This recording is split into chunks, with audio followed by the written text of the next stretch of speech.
Welcome back to city news. Ward పర్యటనలో భాగంగా శనివారం పట్టణ 30వ వార్డులో చైర్పర్సన్ తాడిపోయిన రాధిక రెండవ రోజు పర్యటించారు. శానిటేషన్ పనులను పరిశీలించారు. కాలువల్లో పేరుకుపోయిన వ్యర్థాలను సిబ్బందిచే తొలగింపచేశారు. పట్టణంలో శానిటేషన్ సమస్యల పరిష్కారానికి కృషి చేస్తున్నట్లు ఆమె వెల్లడించారు. ప్రజలు కాలువల్లో వ్యర్థాలను వేయరాదని సూచించారు. అదేవిధంగా ఖాళీ స్థల యజమానులు వారి స్థలాలలో పెరిగిన పిచ్చి మొక్కలను తొలగించి శుభ్రపరచుకోవాలని తెలిపారు. కార్యక్రమంలో వైసీపీ నాయకులు, పురపాలక సంఘ అధికారులు పాల్గొన్నారు.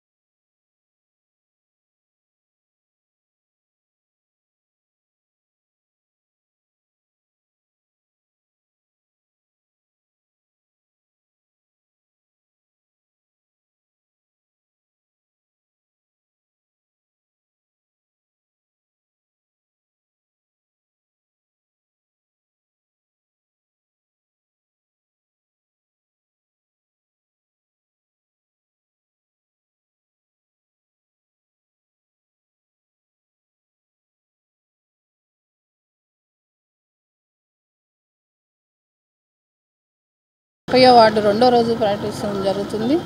ఈ వార్డు వచ్చేసి మెట్లు అనేది సగం రోడ్డు దాకా ఫ్లోరింగ్ లాగా చేశారు.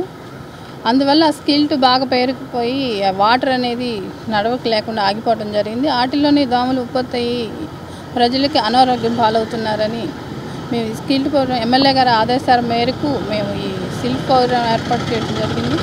అలానే రాబోయే రోజుల్లో కూడా అన్ని వార్డుల్లోకి ఈ శానిటేషన్ అనేది మేము చేపిస్తామని, అలానే మా వంతు మా సహకారాన్ని చూపిస్తామని, అలానే ఈ ఖాళీ బాటిల్స్ కానీ కవర్స్ కానీ ఇలాంటివి వేయటాన దానివల్ల కూడా వాటర్ ఆగిపోవడం జరుగుతుంది. ప్రజలకి చెప్పేది ఏంటంటే అలాంటివి వేయకుండా నిషేధిస్తారని.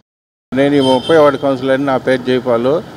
ఇక్కడ మేడం గారు విజిట్ చేయండి. మేడం గారు మా వార్డు పెద్ద వార్డు విస్తీర్ణంలో కూడా చాలా వర్కర్స్ తక్కువ వలన చాలా డిస్టర్బెన్స్గా ఉంది, పారిశుద్ధ్యం కూడా బాగా పెరిగిపోయింది అని చెప్పగానే మేడం గారు ఇక్కడ విజిట్ పెట్టి ఓ 40 మంది అన్ని రకాల వర్కర్స్తో ఏమీ రాజీ పడకుండా క్లియర్గా 2 ప్రొక్లైన్స్ కూడా పెట్టి చేయించినందుకు ఆమెకు చాలా ధన్యవాదాలు, కృతజ్ఞతలు. ఇలాంటి కార్యక్రమం సంవత్సరం మొత్తం జరగాలని, మళ్ళీ దాదాపు వీళ్ళు ఉన్నంత వరకు మళ్ళీ కనీసం 2 నెలలకు ఒకసారైనా మా వార్డు విస్తీర్ణం దృష్ట్యా ఇలాంటి కార్యక్రమం మా వార్డులో మళ్ళీ పెట్టాలని కోరుకుంటూ. తెనాలి 1వ పట్టణ పోలీస్ స్టేషన్ పరిధిలో అసాంఘిక కార్యకలాపాలకు పాల్పడే వారిపై కఠిన చర్యలు ఉంటాయని సిఐ దశరథ రామారావు తెలిపారు. ఇటీవల బదిలీపై వచ్చిన ఆయన శనివారం మీడియాతో మాట్లాడారు. ఫ్రెండ్లీ పోలీసింగ్తో ప్రజలకు నిరంతరం అందుబాటులో ఉంటానని, వారి సమస్యల పరిష్కారానికి కృషి చేస్తానని తెలిపారు. అదేవిధంగా రానున్న సాధారణ ఎన్నికలలో ఎటువంటి అవాంఛనీయ ఘటనలు జరగకుండా ప్రశాంత వాతావరణంలో ఎన్నికలు జరిగే విధంగా చూస్తామని తెలిపారు. నేను నెల్లూరు జిల్లా నుంచి గుంటూరుకి, అదే మన తెనాలి 1 టౌన్కి ట్రాన్స్ఫర్ అయ్యి రావడం జరిగింది. గత 22 రోజుల నుంచి ఇక్కడ ఉద్యోగం చేస్తూ ఉన్నాను. ప్రజలతోటి ఫ్రెండ్లీ పోలీస్ నిర్వహిస్తూ, అదేవిధంగా టౌన్లో ఎక్కడా కూడా ట్రాఫిక్ సమస్యలు లేకుండా, అదేవిధంగా ప్రజలకు ఎప్పుడు అందుబాటులో ఉంటూ ప్రజలకు సేవ చేస్తూ పోలీసు మంచి పేరు తెచ్చుకుంటుందని మీ అందరికి కూడా హామీ ఇస్తున్నాను. ఏ విధమైన అసాంఘిక కార్యక్రమాలు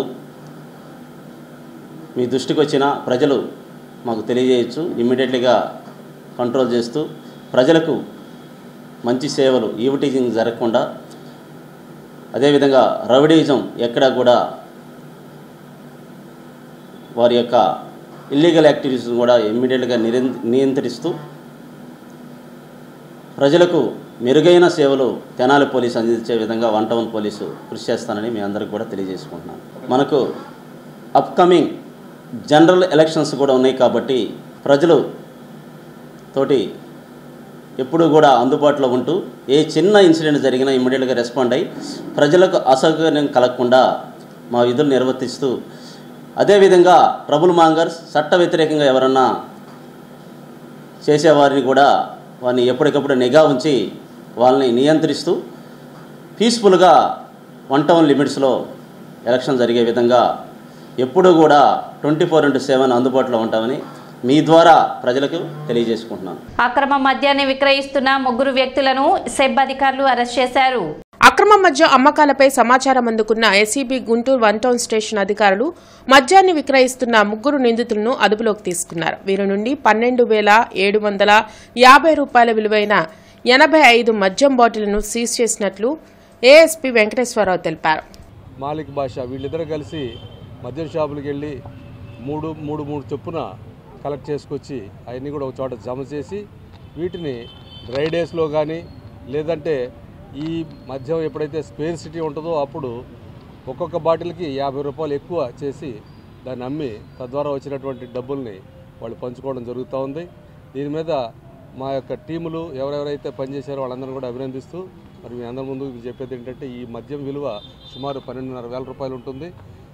వాటి 10 లీటర్లో చూసినట్టయితే 15.3 లీటర్ల మద్యం మనం సీజ్ చేయడం జరిగింది. అయితే ఈ సందర్భంగా ఎవరికి తెలియజేసేది ఏంటంటే ఎలక్షన్స్ రాబోతూ ఉన్నాయి. మనకు ప్రశాంతమైన వాతావరణంలో ఎలక్షన్స్ జరిపించాల్సినటువంటి అవసరం బాధ్యత మా అందరి మీద కూడా ఉంది. దాంట్లో మీరు కూడాను ప్రత్యేకమైన శ్రద్ధ చూపించి ఎటువంటి సమాచారం ఉన్నప్పటికి కూడాను టోల్ ఫ్రీ నెంబర్ ఎంతండి 14500కి కాల్ చేసి తెలియజేయాలి.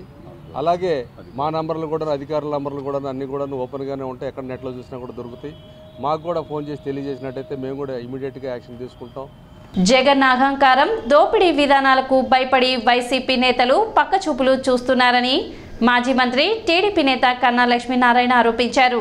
మంగళగిరిలోని పార్టీ కేంద్ర కార్యాలయంలో కన్నా లక్ష్మీనారాయణ మీడియాతో మాట్లాడారు. వచ్చే ఎన్నికల్లో వైసీపీ తరపున పోటీ చేసేందుకు అభ్యర్థులు దొరక్క పార్టీ మూసేసి జగన్ రాష్ట్రం విడిచి పారిపోతారని విమర్శించారు.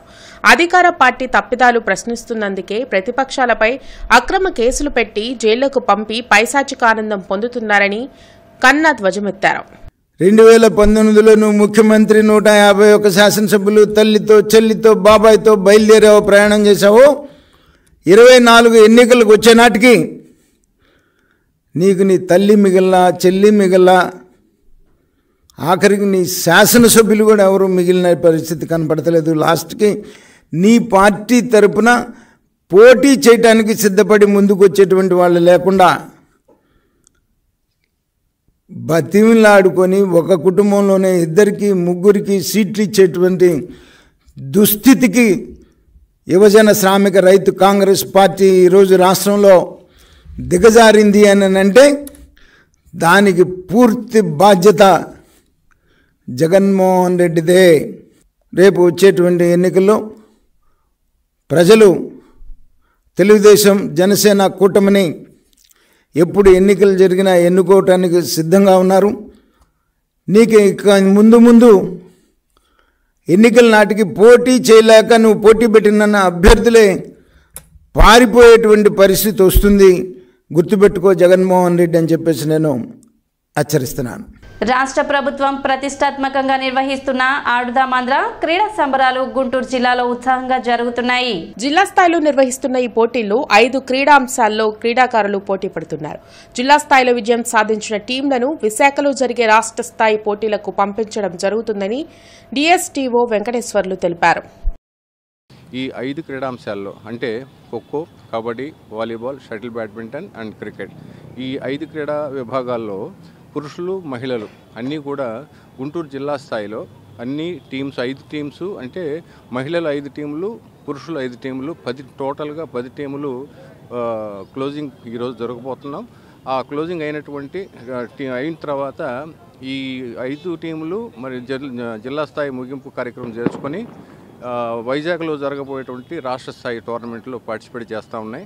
వీటికి సంబంధించినటువంటి మండల స్థాయి నియోజకవర్గ స్థాయి నుంచి సర్టిఫికేట్స్, మెడల్స్, మెమెంటోస్, అలాగే నియోజకవర్గ స్థాయి, అలాగే జిల్లా స్థాయి, అలాగే రాష్ట్ర స్థాయిలో మెమెంటోస్, మెడల్స్, అలాగే నగదు ప్రోత్సాహ బహుమతులు కూడా ఆంధ్రప్రదేశ్ గవర్నమెంట్ ఇస్తూ ఉంది. సిటీ న్యూస్ ముగించే ముఖ్యాంశాలు మరోసారి.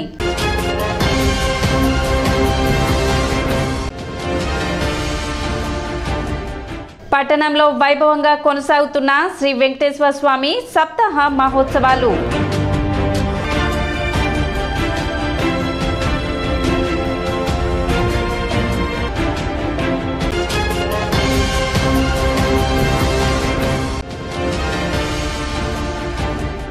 ప్రభుత్వం ప్రవేశపెడుతున్న సాంకేతిక పరిజ్ఞానంపై డివిజన్ స్థాయి ఉపాధ్యాయులకు శిక్షణ కార్యక్రమం.